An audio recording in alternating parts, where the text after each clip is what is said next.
Alikho elishona lingenazo ezalo yamkela ke nazi ezihamba phambili namuhla.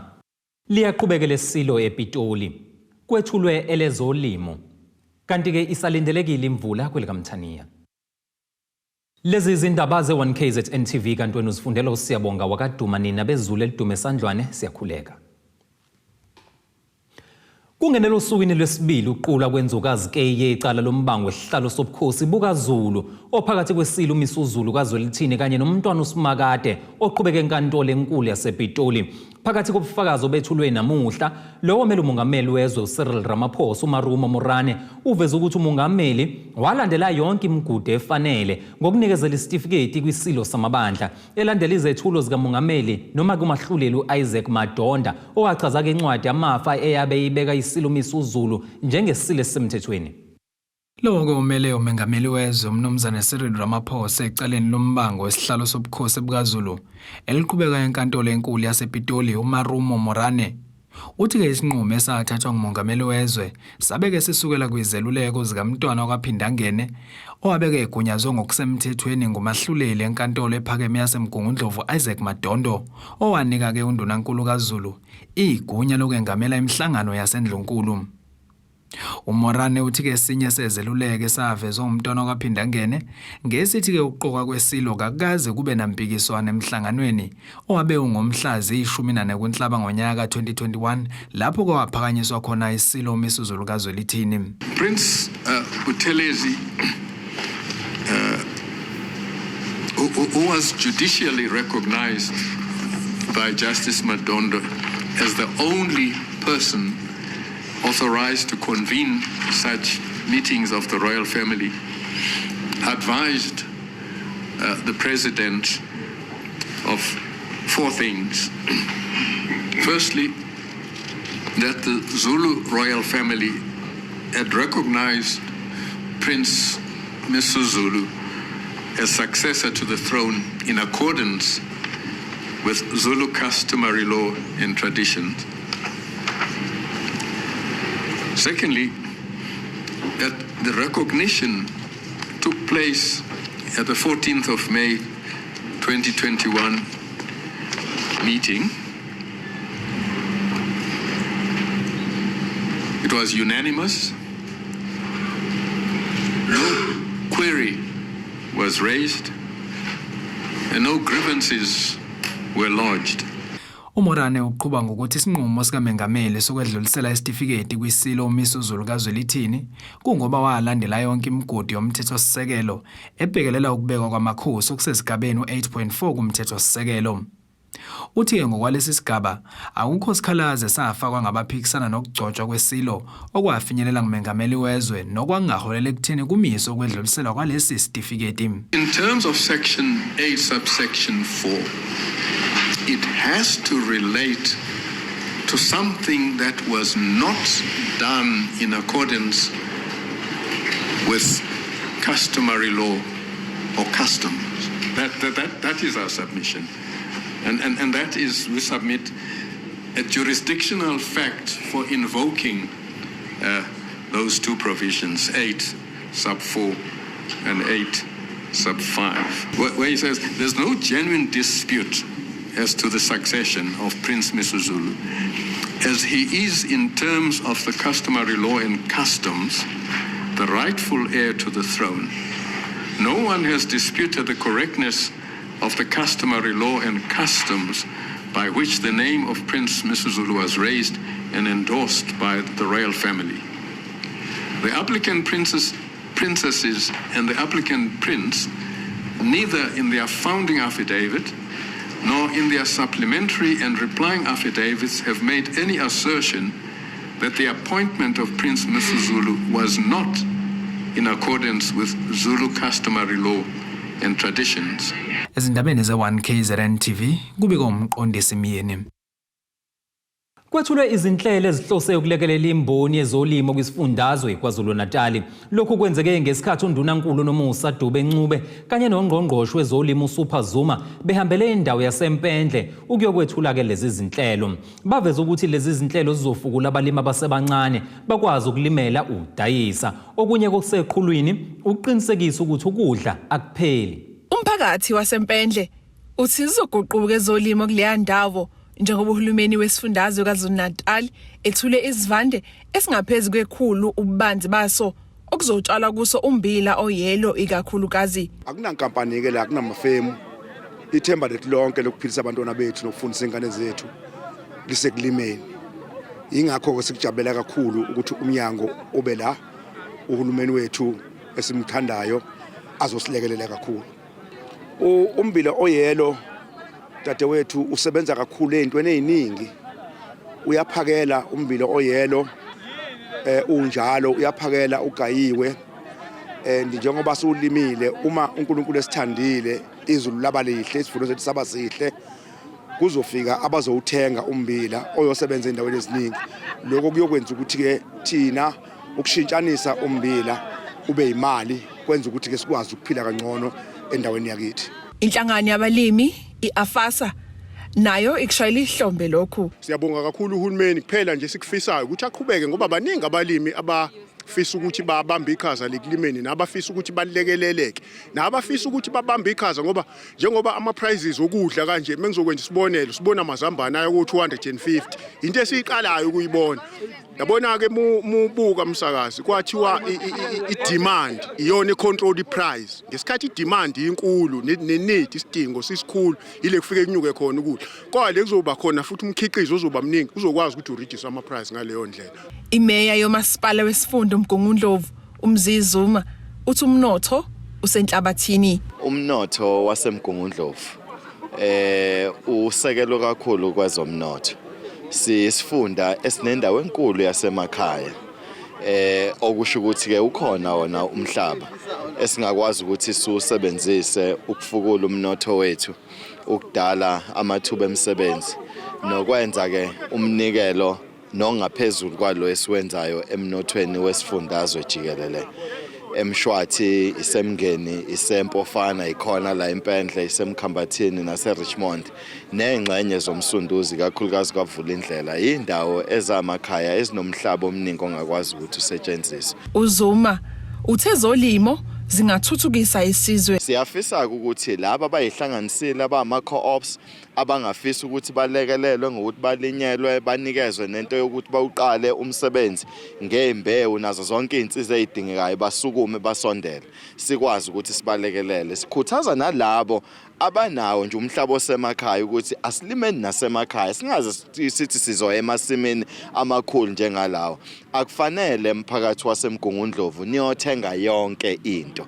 Kukhona ongathi siqeshaneni sendawo nayo ukutshale ulime leso siqephu sendawo ukutshale ungathengi yonke into ikakhulukazi njengoba namanani ezinto ekhuphuka kangaka. Kanti undunankulu wesifundazwe KwaZulu-Natal uNomusa Dube-Ncube nobe hambisana nesigungu sakhe sonke songqongqoshe okubalwa nowezolimo uSupha Zuma uthi abantu abayensimini. Okunye ke esikwenzayo njengamanje ukuthi abantu siyafuna ukuthi batshale noma ngabe ingadi yakho incane kanjani kukhona lo sibiza ukuthi one home one garden, one school one garden, one crash one garden, one church one garden.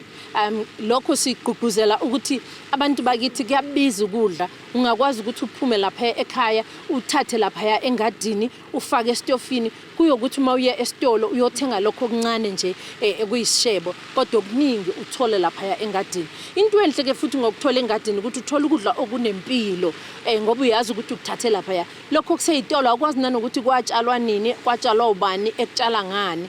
Ngakho ke kubaleke kakhulu ukuthi abantu bakithi ake siphumeni sitshale ngoba njengohulumeni asibhekile futhi kuphela ukuthi siyatshala nje sibhekena nokuthi iKwaZulu-Natal nomhlaba omningi sisebenza namakhosi kakhulu amakhosi awunikezile umhlaba ukuthi ake sitshaleni kulomhlaba.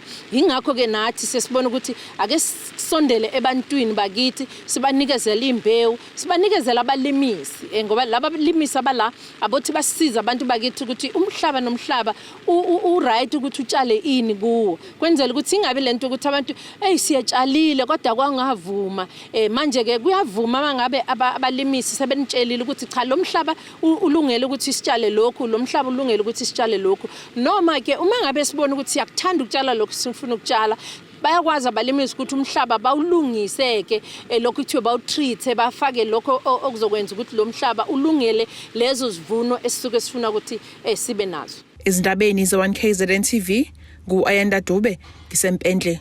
Abehhovisi lesimo sezulu bakwa-South African Weather Service KwaZulu-Natal bathi zisekhona izimvula ezilindelekile kulesifundazwe ikakhulukazi kulezo zindawo ezigudle ugu. Isangoma sezulu uWiseman Dlamini uthi kwezinye izingxenye zalesifundazwe kuqoshwe imvula esukela ku-80 kuya 105 milliliters.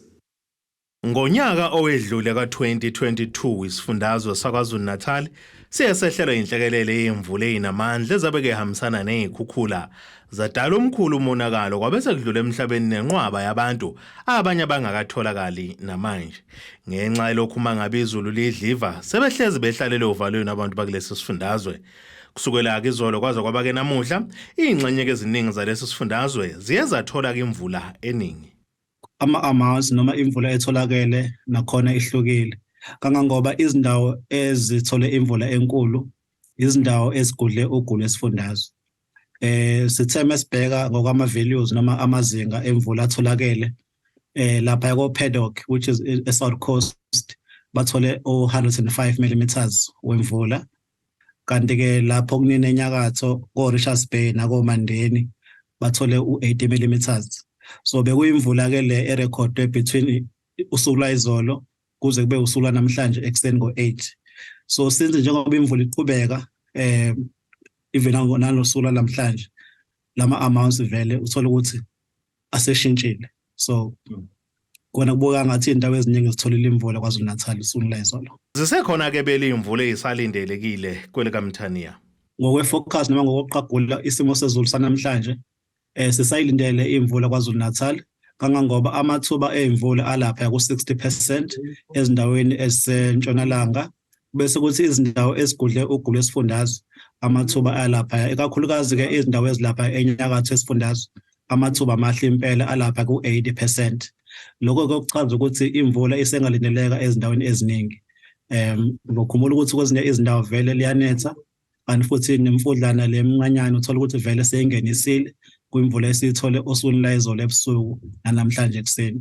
So ukuqhubeka kwale mvula le nakho futhi kuzoba nomthelelo ekutheni imvula ingaphinde igcwale engaphinde futhi kudale ukuthi izindawo ezithile zibe nenkinga yama-floods. Abesimo sezulu babe sebexwayisa umphakathi ngesimo sezulu esingesihle. Isexwayiso esinaso osukwini namhlanje sino yellow level 2 nokuyilapho kuchaza ukuthi akhona amathuba emvula angadala umonakalo ezindaweni ezithile esifundazweni.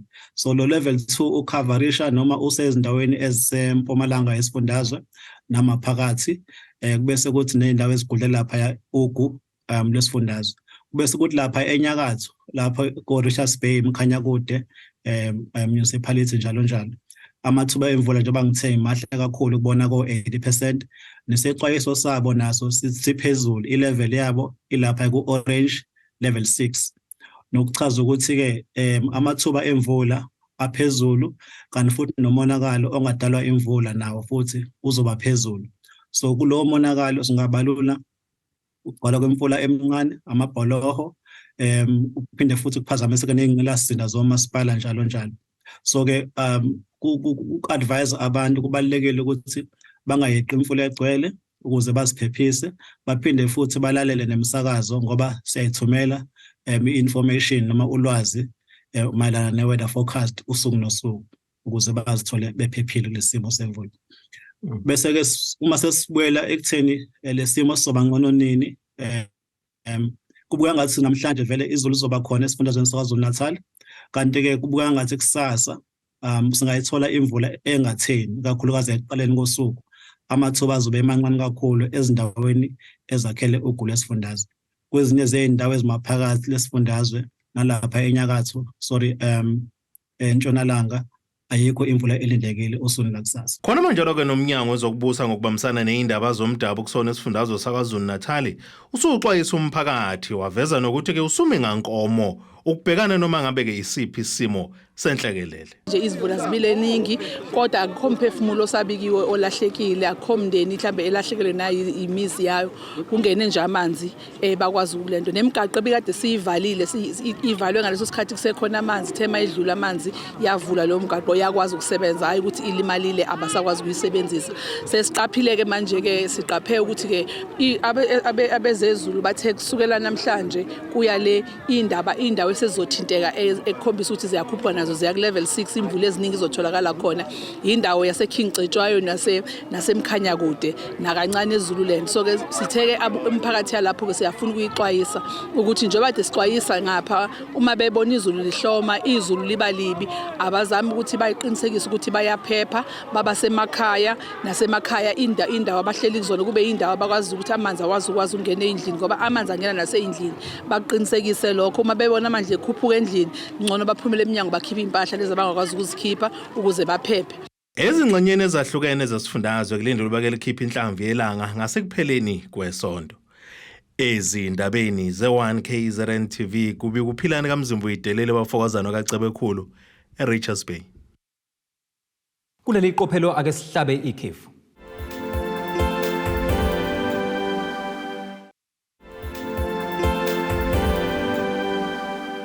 Asikubingelele siphinde sikwamukele futhi KZN nazi izihloko ezihamba phambili namuhla.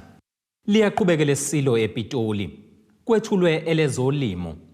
Kanti ke isalindelekile imvula kwelikamthaniya. Iqembu le-IFP lenze izinguquko ezinqala ngamalungu ePhalamende njengoba umongameli waleli qembu VF Hlabisa ezovala isikhala sikaMntwana uMangosuthu ePhalamende likazwelonke eKapa. Leli qembu liphinde laqoka umfundisi uMusa Zondi njengozovala isikhala sikaHlabisa kwishamthetho saKwaZulu Natal. Kuphelele ukuqagula ngozovala isikhundla sikaMntwana uMangosuthu ePhalamende likazwelonke eKapa njengoba ukudlula kwakhe emhlabeni kuvuleke isikhala. Ubuholi baleli qembu phezulu buqeda ukuqagula kenkathi bemezela lo ngumengameli waleli qembu uVelenkosini Hlabisa njenguyena ozovala isikhala. Kuzokhumuleka ukuthi uHlabisa ubeholi caucus yaleli qembu kwishamthetho saKwaZulu Natal, kanti isikhala sakhe sesizovalwa umfundisi uMusa Zondi nobonakala ekhuza ibuya kuleli qembu. Kanti osezohola leli qembu kwishamthetho kuzoba uBlessed Kwala nobe ngusotwebhu waleli qembu ophinda buhlalo kazwelonke. UThembeni kaMadlopha Mthethwa uyena okubheka ukuthi athathe sokuba usotwebhu waleli qembu. Ukhumbula ukuthi njengoba umhlonishwa uHlabisa kade njengoba umongameli wayinhlangano kuhle ukuthi umongameli abe kwi-office national, so nje ePhalamende eCape Town uyomela iqembu international level. Lokho kuzodala ukuthi umsebenzi wakhe njengomholi weqembu uhambisane njengomholi weqembu futhi nakhona kwishamthetho esikhulu ezweni lonke.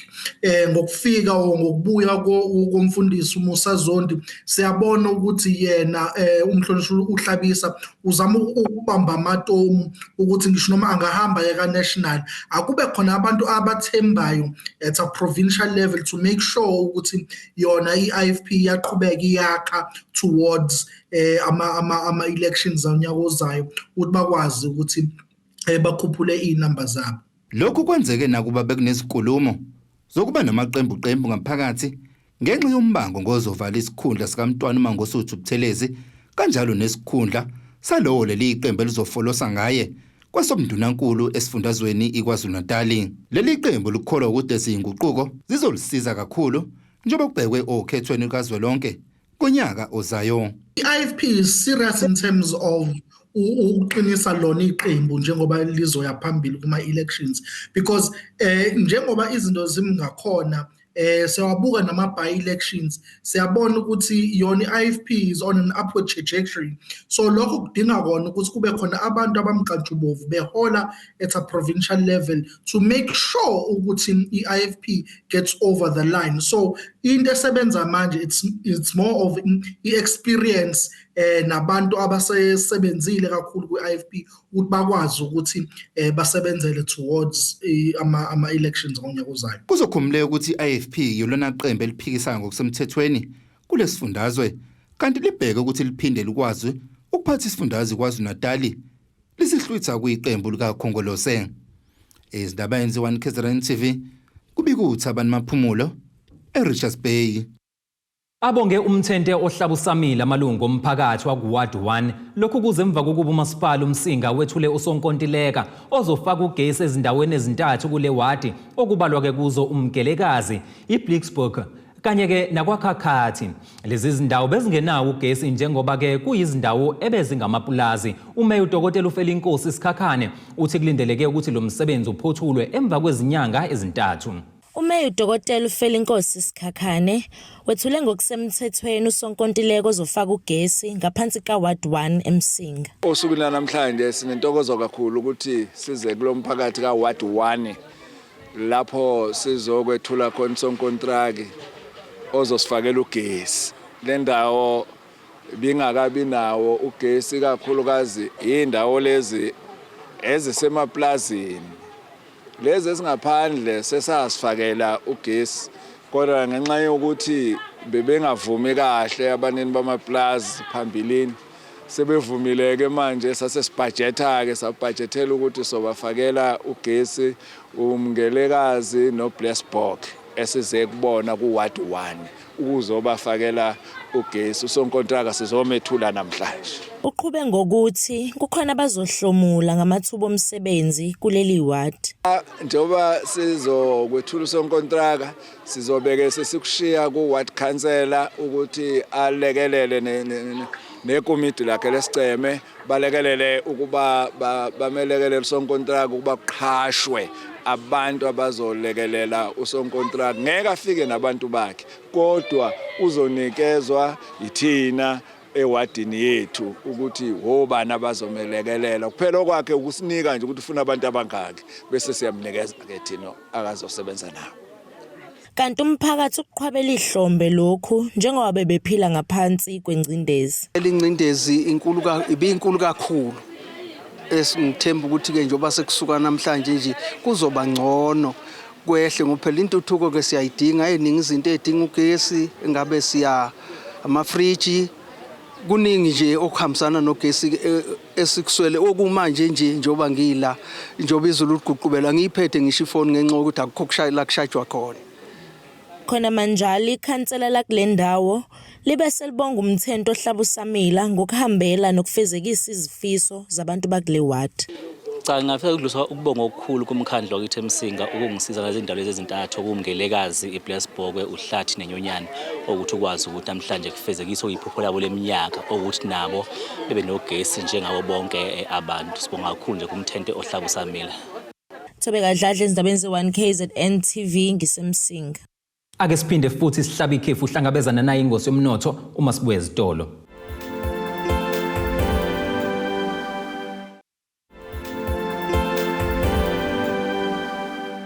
Siyakubingelela siyakwamukela futhi mungabe usanda kubukela izindaba zethu nazi izihloko ezihamba phambili namuhla.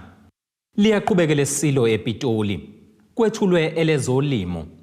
Kanti ke isalindelekile imvula KWELIKAMTHANIYA.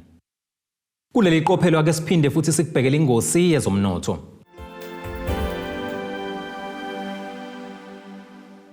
Irandi lakuleli u18.72 maliqhathaniswa nedola laseMelika libe u22.80 maliqhathaniswa nopondo waseBrithani liphinde libe u19.75 maliqhathaniswa neeuro laseEurope.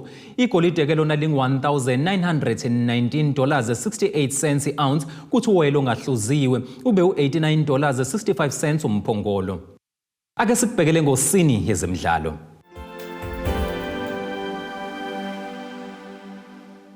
Umqeqeshi weBafana Bafana uHugo Bruce usekhumbuze abadlali ngobumqoka bokuzinuka amakhwapha ngaphambi kokubhekana neIvory Coast komunye wobungane namuhla ngehora lesishagalolunye ebusuku.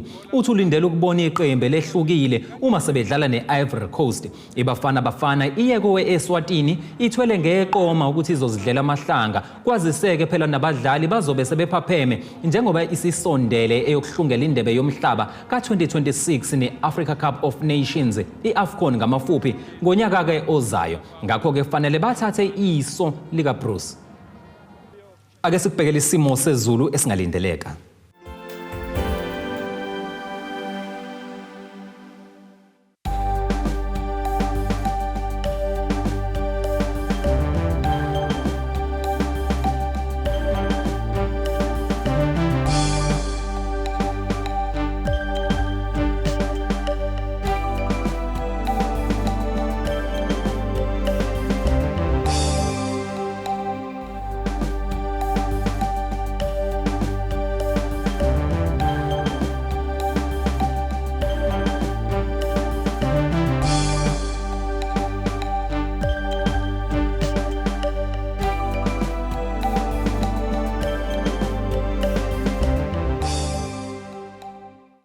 Zulu omnyama ondlela zimhlophe ngiyaziguqisa zanamuhla hlangabezana kanjani ke kusasa futhi indaba ngesikhathi esifanayo.